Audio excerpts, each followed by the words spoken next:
Point होता है, उस सेंटर पॉइंट के बारे में आपको निशानदही कराती है।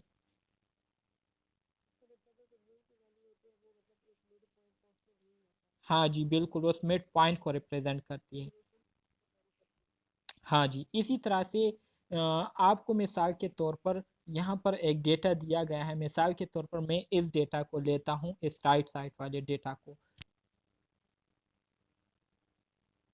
दोबारा से रिपीट करें, आपका जी क्वेश्चन बिल्कुल क्या था?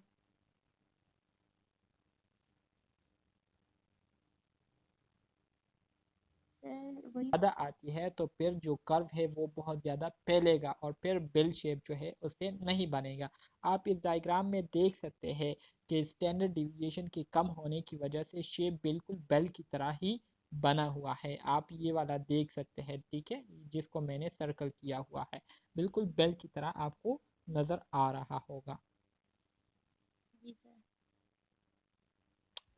अच्छा जी, बाकी स्टूडेंट्स आ गए क्या नहीं?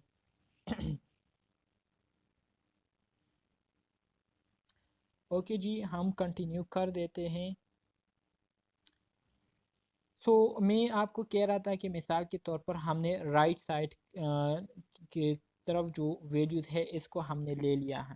तो आपको क्या दिया गया होगा? आपको मीन भी दिया। इसकी समझ नहीं आ रही? ये तो इंतहाई सिंपल है। चले मैं दोबारा से दूसरे डायग्राम में आपको समझा देता हूँ, यहाँ पर आपको मुश्किल है तो ये देखिए, आपके पास दो डायग्राम दिए गए हैं, ठीक है।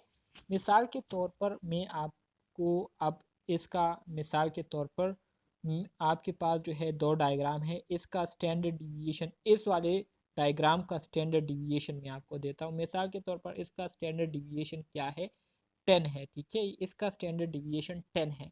तो स्टैंडर्ड डिविएशन 10 होने का मतलब ये है कि जो कर्व आपको दिखाई दे रहा है ये 10% इस तरह से क्या हुआ है? फैला हुआ है, ठीक है, स्टैंडर्ड डिविएशन के 10 होने की वजह से, ठीक है, इसकी वैल्यू 10 होने की वजह से ये कर्व जो है आपके पास इस तरह से फैला हुआ नज़र आएगा। अब अगर मैं इस कर्व स्टैंडर्ड डिविएशन की वैल्यू को जो है 10 के बजाय मैं इसको क्या करता हूँ? मैं इसको 5 करता हूँ, ठीक है। तो फिर आपके पास जो कर्व है वो इस तरह से नहीं बनेगी, बल्कि आपके पास जो कर्व है वो फिर इस तरह से बनेगी। आप देख सकते हैं किस किस तरह से ये कॉन्ट्रैक्ट हुआ है और बिल्कुल इस तरह से सीधा गया है और फिर इस तरह से सीधा आया हुआ है। तो स्टैंडर्ड डिविएशन जितनी इसकी वैल्यू ज़्यादा होगी उतना आपके पास कर्व जो है वो क्या होगा? वो आपके पास फैलेगा, ठीक है। जितना आपके पास स्टैंडर्ड डिविएशन की वैल्यू कम आएगी उतना आपके पास ये कर्व जो है इस तरह से दिखाई देगा, जैसे कि यहाँ पर आपको नज़र आ रहा है। अब समझ आ गई? सर आप ओके जी, अगर समझ नहीं आती हो तो काइंडली फिर दोबारा से पूछा करें, ठीक है। मेरा मकसद यही है कि जो यूनिट नंबर 1 2 3 4 5 6 है ये आपको पानी की तरह से याद हो जाए। तो फिर आप लोगों ने खुद ही समझ जाना है कि बायोस्टेटिस्टिक्स का पेपर जो है वो आपका क्लियर है, ठीक है, उसमें कम पार्ट होने का सोचेगा भी नहीं। लेकिन शर्त यह है कि आप लोगों को पानी की तरह से आना चाहिए। ठीक है। ओके जी,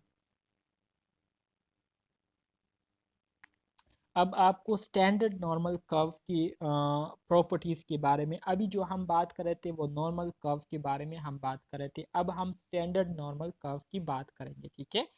तो सबसे पहली प्रॉपर्टी जो स्टैंडर्ड नॉर्मल कर्व की है वो यही है कि इसका शेप जो है बिल्कुल बेल की तरह होता है, ठीक है। इसी तरह से इट इज़ एसिम्प्टोटेटिक। ये क्या है? एसिम्प्टोटिक। एसिम्प्टोटिक। एसिम्प्टोटिक।